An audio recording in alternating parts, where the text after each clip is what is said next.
John, como vai a vida? Mesma merda, mas num monte diferente. Pro chão, todo mundo! Cara no chão agora! Ei, eu disse pro chão. Sabe que se atirar no estômago, minhas chances de sobreviver aumentam, né? Eu vou te dar uma ajudinha. Que tal um buraco no peito? Vamos fazer o seguinte. O tronco cerebral. O que foi? Não é seu estilo? Entendi. Ah, meu favorito. Atira! Atira em mim! Atira!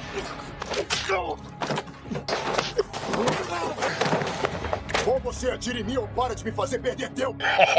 E aí, cinéfilos, o filme começa com um cara sentado numa mesa, alinhando 3 copos. Um está vazio, o segundo tem uma munição e o terceiro tem 2. Ele começa a nomear os soldados mortos que lutaram com ele, contando até chegar no último nome. E a conta final cai no copo com 2 munições. Então ele vira o uísque daquele copo e depois carrega as munições no revólver, prosseguindo com uma roleta russa. Então ele puxa o gatilho. Mas a arma apenas dá um clique. Mais tarde naquele dia, John vai a uma loja de bebidas. E enquanto ele está olhando as prateleiras, 2 ladrões armados entram. E sem qualquer tipo de medo, ele entra na frente deles. De modo calmo, ele diz para não mirarem na barriga, pois é uma morte lenta e bagunçada. Minhas chances de sobreviver aumentam, né? Então ele agarra o cano da arma e provoca para mirarem no peito ou na cabeça. E com isso, o valentão hesita. E nesse momento, John derruba um ladrão, logo em seguida derrubando outro. E enquanto os 2 bandidos estão no chão, as memórias de guerra de John voltam com tudo. Naquela noite, John não consegue dormir. Os flashbacks aparecem forte na sua mente. Ele tenta abafar as memórias com treino, mas ainda assim não adianta. Então, no momento de fúria, ele soca a parede, até os dedos ficarem em carne viva. Pode procurar o fisiológico. De manhã, John acorda, mesmo sem nenhuma animação para o dia. E nesse momento, alguém bate na porta. Cindy. Me poupe. A mulher se chama Cindy, a irmã de John que ele esqueceu completamente de buscar no aeroporto. Ela não fica espantada em vê-lo nesse estado e conta que tá na cidade só por uns dias, para um casamento de uma amiga antes de voltar para o Brasil. A mulher trabalha com caridade em locais perigosos em uma favela. No entanto, John odeia a ideia, porém não adianta discutir com a irmã. Antes de partir, ela checa os remédios dele, que o ajudam a equilibrar as emoções. Porém, ela descobre que ele trocou eles por balas de hortelã.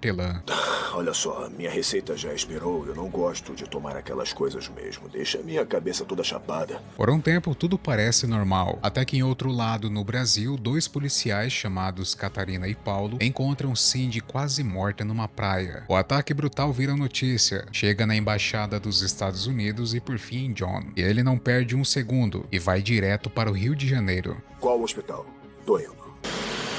Enquanto isso, o detetive Tiago e o parceiro dele, Carlo, estão nas favelas, caçando traficantes armados. Eles estão no meio de uma prisão, quando Catarina e Paulo aparecem seguindo outra pista, uma que pode levar a quem atacou Cindy. Catarina não curte os métodos brutais de Santo. Ela reclama que ele está fora de sua jurisdição e até mesmo batendo em suspeitos. Porém, Santo não aceita a crítica. Uma americana quase morta. É hora de fazer do meu jeito. Em vez de se explicar, ele tenta intimidar ela, acusando-a de ser mole demais com os locais e a culpando pelo crime solto na favela. E antes que ele termine o discurso, uma pedra voa em sua direção e o acerta pelas costas. O momento fica tenso e a polícia e os moradores sacam suas armas. Vendo que estão em desvantagem, Santo recua e faz uma proposta. Ele desafia o capoeirista mais forte dos locais e o coloca contra Carlo, o parceiro dele. E se Carlo perder, os policiais vão embora sem prender ninguém. E se ganharmos?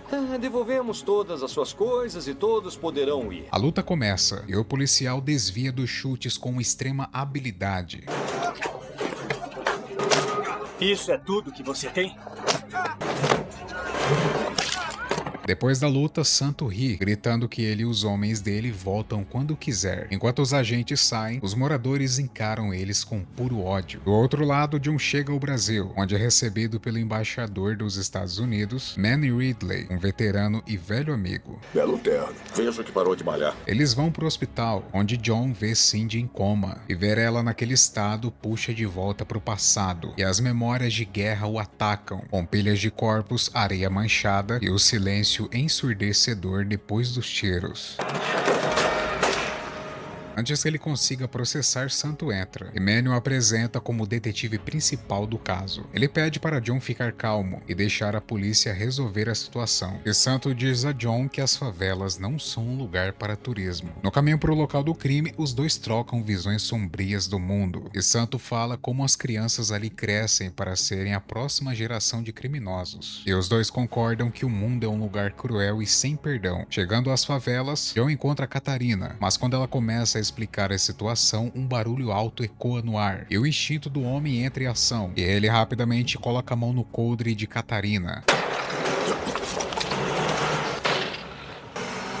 Porém, o barulho era apenas o escapamento de um Suzuki Forza antigo. Santo, no entanto, observa o veterano com cautela, dizendo para Catarina ficar de olho no convidado. Enquanto ela leva John pelas ruas, ela fala um pouco do lado sombrio dali, dizendo que clínicas e escolas não têm mais verba do governo, e até mesmo os cartéis de droga pagam salários. O governo já esqueceu esse lugar há muito tempo. A maioria dos moradores protegem os criminosos, e se não protegerem, correm o risco de perder o pouco de estabilidade que tem. E ainda mais sendo policial, cada movimento tem que ser cauteloso, pois uma decisão errada pode virar um massacre. Já no hospital, o estado de Cindy piora de repente, e John corre para chamar uma enfermeira. Algo aparenta estar errado. Minutos antes, uma mulher disfarçada de médica esteve no quarto de Cindy, porém agora os aparelhos de suporte de vida estão desligados, denotando que alguém tentou terminar o serviço. Viu alguém injetar no dosador dela? Sim, uma enfermeira asiática. John fica furioso e exige a polícia no quarto de Cindy 24 horas por dia. Depois disso, ele vai direto para as favelas, atrás de respostas. Ele encontra um garoto de rua chamado Cuca. Não é o Beludo, tá? Na verdade, o garoto esteve perto da praia onde acharam Cindy. John percebe o colar no pescoço do garoto, que na verdade era o de Cindy. Então ele o agarra, exigindo respostas. O garoto e os amigos dele partem para cima de John, porém o fuzileiro experiente acaba com a briga em segundos.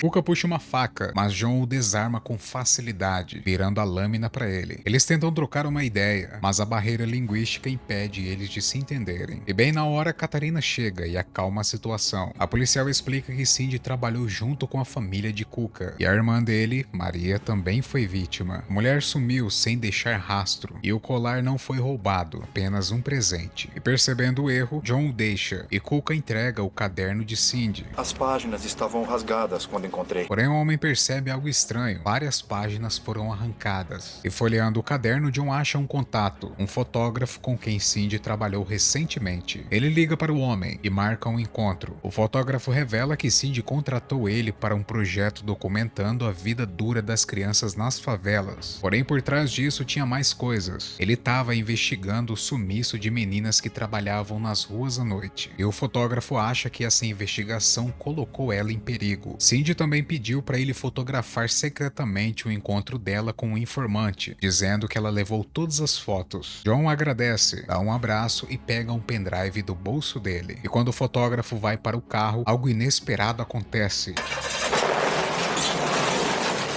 A explosão mata o homem na hora e fere várias pessoas por perto. E novamente John começa a ter flashbacks de guerra. Porém, no meio do caos, a mesma mulher que tentou matar Cindy aparece e sem hesitar ele corre atrás dela. E bem quando ele vira uma esquina, a mulher entra num carro e sai rapidamente enquanto atiradores com armas automáticas abrem fogo.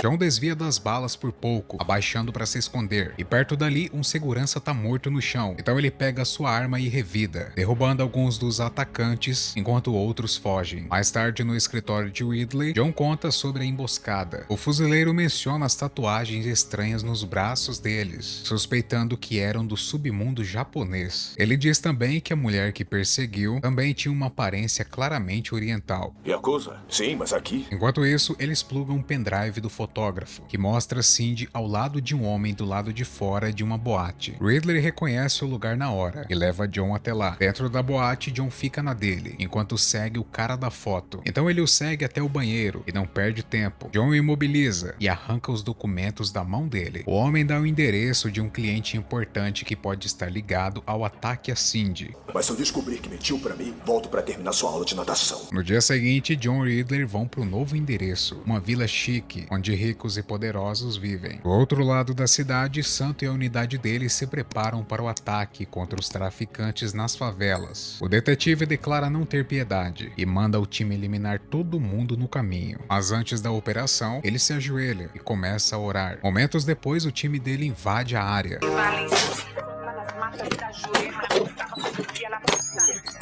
Já na vila, a chegada de John não passa despercebida. Uma ligação é feita para uma mulher no andar de cima. Ela mal reage, mandando os guardas não incomodarem o chefe, que se chama Hiramoto. John é levado para uma varanda, e embaixo ele vê uma van chegando. As portas abrem e meninas jovens saem. Entre elas está Maria, a irmã desaparecida de Kuka. E antes que ele possa reagir, um garrote aperta seu pescoço. O guarda tenta estrangulá-lo, mas ele revida se livrando do cara e nocauteando-o. E se escondendo nas sombras, ele segue os traficantes, ficando fora de vista. O lugar tá cheio de homens armados, que na verdade são da máfia Yakuza, como John suspeitava. De volta às favelas, o massacre continua. Parado! Um dos homens de Santo vê um grupo de Yakuza de terno preto levando crianças para um veículo, e por instinto ele entra na frente para impedir. Santo aparece e elogia o policial pela coragem, porém logo em seguida saca sua arma e executa ele na hora. E com a situação resolvida, Santo liga para Tomoe, a mulher asiática. Então ela garante a ele que o pagamento vai estar esperando no porto. Então ela contata o chefe, dizendo que o americano tá atrapalhando e que está na hora de eliminá-lo. E enquanto ele fala, Lima, o cara da boate, está na frente de Hiramoto, esperando seu julgamento. Ele me surpreendeu. Isso não vai se repetir. O erro de deixar os documentos caírem nas mãos de John custou caro, e o chefe cobra rapidamente. Enquanto isso, John entra mais fundo no território inimigo, e não demora muito para os homens de Hiramoto notarem ele. Ele enfrenta os 4 de uma só vez, usando os punhos e uma maleta furtada.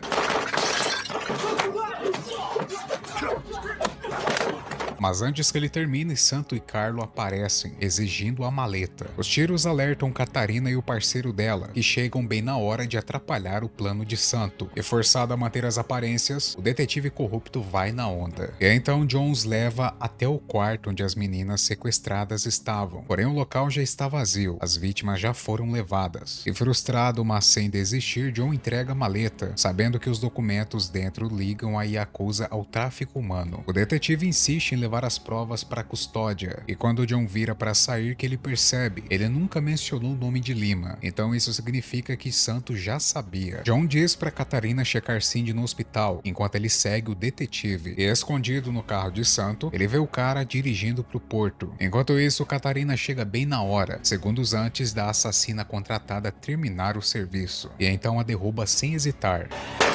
Esqueci. Parado? De volta ao porto, John observa das sombras. Santo está com os associados da Yakuza, enquanto as crianças sequestradas são levadas para um depósito, esperando o transporte para o Japão. Ligando para Ridley, ele conta tudo, mas o velho amigo avisa para ele não agir sozinho. John, porém, não escuta, e então se move pelo porto sem ser visto, derrubando guardas um por um. Santo e Carlo aparecem, e John encara o detetive, e um tiroteio começa, terminando com John empurrando uma empilhadeira em cima do detetive corrupto, prendendo a perna dele. Antes que ele termine o serviço, Carlo aparece e o pega desprevenido, derrubando sua arma. Então uma luta brutal começa. Santos se livra dos destroços e então entra na briga. E mesmo juntos, eles ainda apanham para John. Do nada, Hiramoto entra com uma katana na mão. O Yakuza se movimenta e usa um golpe de katana para ferir o braço de John. E agora é 3 contra 1.